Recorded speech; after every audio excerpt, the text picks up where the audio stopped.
전북권 뉴스입니다. 7월도 중순으로 접어들면서 요즘 도내 곳곳엔 만발한 연꽃이 싱그러운 향기를 더해가고 있습니다. 연꽃 군락지에서는 주말을 맞아 축제도 열렸는데요. 김하연 기자가 다녀왔습니다.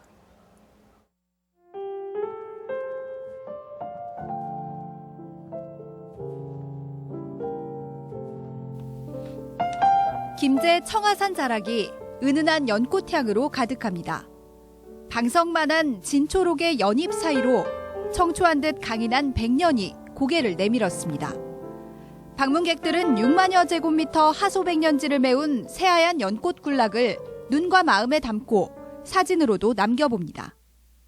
색이 푸르니까 마음이 상쾌해지고 시원하고 또 이렇게 하얀 꽃을 보니까 왠지 마음이 깨끗해지는 느낌이 들어요. 백년이 화장을 하지 않은 여인의 청초한 맨얼굴이라면 홍련은 꽃잎마다 연분홍 단장을 한 채 보는 이들을 유혹합니다. 사분되는 초여름 바람에 이리저리 흔들리지만 유연한 줄기는 절대 꺾이지 않습니다. 겹겹이 꽃잎을 이어붙여 나만의 종이 연꽃을 만들고 다양한 연꽃의 모습을 화선지에 옮겨보기도 하며 연꽃 축제의 매력에 푹 빠졌습니다. 꽃봉오리도 있고 연꽃도 그린 거예요. 집에서도 해봤는데 덕진공원에서도 해보니까 더 실감나고 재미있어요. 전라북도 지역은 오늘 구름 낀 날씨 속에 대부분 지역의 낮 기온이 30도 가까이 올랐습니다. 휴일인 내일은 낮 기온이 오늘보다 1, 2도가량 더 오르겠고 오전 한때 비가 조금 내리는 곳이 있겠습니다. MBC 뉴스 김하연입니다. 도내에서 처음으로 온라인 투표가 진행됐습니다. 선관위 측은 공간의 제약이 없고 투표율이 높다는 장점을 이유로 온라인 투표의 활용 범위를 넓혀간다는 방침이지만 과제 또한 적지 않습니다. 보도에 강동혁 기자입니다. 20대 총학생회장을 투표하기로 하겠습니다. 고교 학생회장 선거날, 투표를 알리는 방송에도 학생들은 교실에 그대로 앉아 있습니다.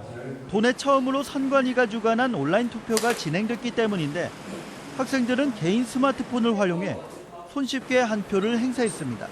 스마트폰으로 하니까 후보자 정보도 비교하기 쉽고 더 빠르고 간편하게 투표할 수 있어서 편한 것 같아요. 온라인 투표는 문자나 이메일에 담긴 인터넷 투표소 주소를 유권자가 스마트폰이나 컴퓨터로 접속해 본인 인증을 거치면 진행됩니다. 적은 비용으로 공간에 제약 없이 투표할 수 있는 데다 후보자들이 유권자를 접촉하지 않아도 공약을 안내할 수 있다는 장점이 있습니다. 실제로 지난달 진행된 서울도시철도노조 투표에서는 80%의 높은 투표율을 기록하기도 했습니다. 국가나 지방자치단체의 정책 결정이나 의견 수렴뿐만 아니라 민간 단체의 대표자 선출이나 의견 수렴 시에도 적극 이용토록. 하지만 보완해야 할 점도 많습니다. 우선 선거에 사용되는 스마트폰과 컴퓨터가 조작되지 않도록 바이러스나 스파이 앱을 차단할 수 있는 장치가 필요합니다. 또한 기표소가 따로 없다 보니 유권자들이 한데 모여 담합을 하거나 대리 투표할 소지도 있습니다. 무엇보다 다른 계층에 비해 스마트 기기의 이용도가 상대적으로 낮은 노인 인구의 참여율을 높이는 대책이 필요합니다. MBC 뉴스 강동엽입니다. 올 하반기에 경영이 부실한 도내 건설업체 상당수가 퇴출될 것으로 보입니다. 전라북도와 건설업계에 따르면 오는 9월 안에 종합건설업체 665곳과 전문건설업체 3,086곳에 대해 등록기준 자본금의 충족 여부와 등록증의 불법 대여 여부에 대해 심사가 실시될 예정입니다. 관련 업계에서는 종합과 전문 건설업을 포함해 200여 곳이 퇴출될 가능성이 있는 것으로 예상하고 있습니다. 엔진 과열에 따른 차량 화재가 잇따라 주의가 필요합니다.